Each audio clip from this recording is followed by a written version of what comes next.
ओम साई राम। श्री साई सच्चरित्र अध्याय 40 भाग 2। भाग 2 के प्रमुख विषय हैं हिमाड़ पंथ का होली त्योहार पर सहभोज।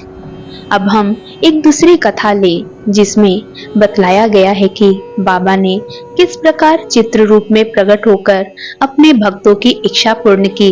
सन 1917 में होली पूर्णिमा के दिन हिमाड़ पंथ को एक स्वप्न हुआ।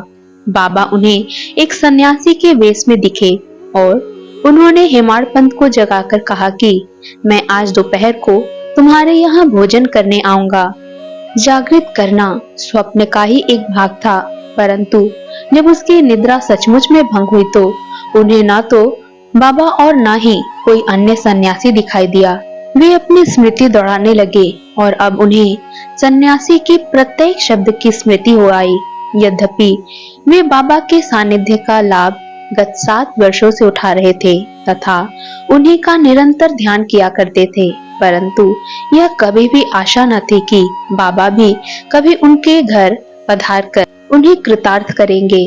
बाबा के शब्दों से अति हर्षित होते हुए वे अपनी पत्नी के पास गए और कहा कि आज होली का दिन है, एक सन्यासी अतिथि भोजन के लिए अपने यहाँ पधारेंगे, इसलिए भात थोड़ा अधिक बनाना। उनकी पत्नी ने अतिथि के संबंध में पूछताछ की। प्रत्युत्तर में हिमाड़ पंथ ने बात गुप्त न रखकर स्वप्न का वृतांत सत्य सत्य बतला दिया। तब वे संदेह पूर्वक पूछने लगी कि क्या यह भी कभी संभव है कि वे शिरडी के उत्तम भोजन त्याग कर इतनी दूर बांद्रा में अपना रूखा सूखा भोजन करने को पधारेंगे। हिमाड़ पंथ ने विश्वास दिलाया कि उनके लिए क्या असंभव है। हो सकता है वे स्वयं न आए और कोई अन्य स्वरूप धारण कर यहाँ पधारे। इस कारण थोड़ा अधिक भात बनाने में हानि ही क्या है। इसके उपरांत भोजन की तैयारियां प्रारंभ हो गई। होली का पूजन प्रारंभ हो गया और पत्तले बिछाकर उनके चारों ओर रंगोली डाल दी गई। 2 पंक्तियां बनाई गई और बीच में अतिथि के लिए स्थान छोड़ दिया गया।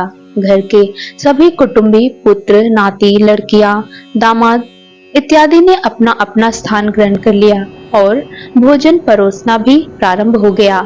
जब भोजन परोसा जा रहा था तो प्रत्येक व्यक्ति उस अज्ञात अतिथि की उत्सुकता पूर्वक राह देख रहा था। जब मध्याह्न भी हो गया और कोई भी न आया, तब द्वार बंद कर साकल चढ़ा दी गई। अन्न शुद्धि के लिए घृत वितरण हुआ, जो कि भोजन प्रारंभ करने का संकेत है। वैश्वदेव अर्थात अग्नि को औपचारिक आहुति देकर श्री कृष्ण को नैवेद्य अर्पण कर दिया गया। फिर सभी लोग जैसे ही भोजन प्रारंभ करने वाले थे कि इतने में सीढ़ी पर किसी की आहट स्पष्ट आने लगी। साकल खोली और 2 व्यक्तियों अली मोहम्मद और मौलाना इस्मू मुजावर को द्वार पर खड़े हुए पाया। इन लोगों ने जब देखा कि भोजन परोसा जा चुका है और केवल प्रारंभ करना ही शेष है, तो उन्होंने विनीत भाव में कहा कि आपको बड़ी असुविधा हुई, इसके लिए हम क्षमा प्रार्थी हैं। आप अपनी थाली छोड़कर दौड़े आए हैं तथा अन्य लोग भी आपकी प्रतीक्षा में हैं, इसलिए आप अपनी यह संपदा संभालिए। इससे संबंधित आश्चर्यजनक घटना किसी अन्य सुविधाजनक अवसर पर सुनाएंगे। ऐसा कहकर उन्होंने पुराने समाचार पत्रों में लिपटा हुआ एक पैकेट निकालकर उसे खोलकर मेज पर रख दिया। कागज के आवरण को ज्यों ही हिमाड़ पंथ ने हटाया तो उन्हें बाबा का एक बड़ा सुंदर चित्र देखकर महान आश्चर्य हुआ। बाबा का चित्र देखकर वे द्रवित हो गए। उनके नेत्रों से अश्रुओं की धारा प्रवाहित होने लगी और उनके समूचे शरीर में रोमांच हो आया। उनका मस्तक बाबा के श्री चरणों पर झुक गया।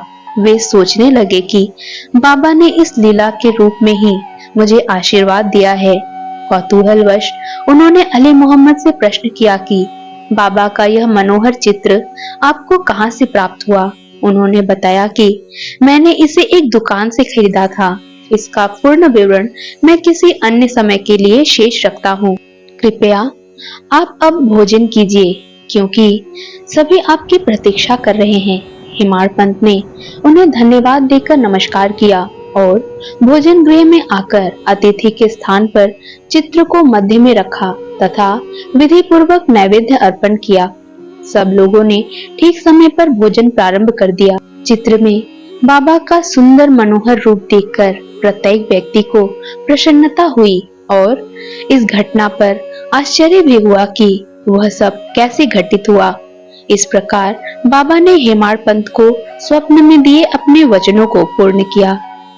इस चित्र की कथा को पूर्ण विवरण अर्थात अली मोहम्मद को चित्र कैसे प्राप्त हुआ और किस कारण से उन्होंने उसे लाकर हेमाड़ पंत को भेंट किया, इसका वर्णन अगले अध्याय में किया जाएगा। ओम साई राम।